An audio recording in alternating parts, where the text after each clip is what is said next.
ఇవాళ మీరు ఏం లేదు ఛాయ్ హోటల్ కాడ మరి బీవై నగర్ ఛాయ్ హోటల్ కాడ ఒక అర్ధగంట కూర్చోండి.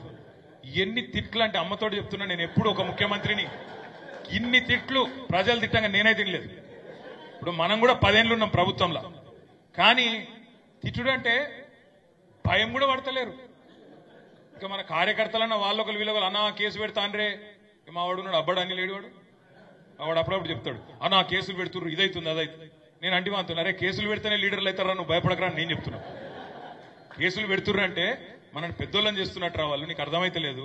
కేసులు పెడితేనే సమాజంలో గుర్తింపు వస్తుంది, నువ్వు టెన్షన్ పడకని నేను చెప్తున్నా. మనోళ్ళు అక్కడక్కడ ఇట్లా అంటారు అన్నా కేసులు పెడుతుర్రు అని, కానీ ప్రజలు మాత్రం ఒక సెకండ్ కూడా ఆలోచన చేస్తలేరు.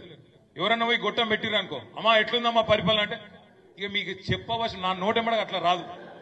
అది ఏం తిట్లు, అవి ఏం మాటలు, అది ఏమి మామూలు తిట్లు కాదు. ఇంకోటి రేషం ఉన్నోడైతే ఇప్పటికీ బిల్డింగ్ ఎక్కి దుంకి చచ్చిపోతుండే.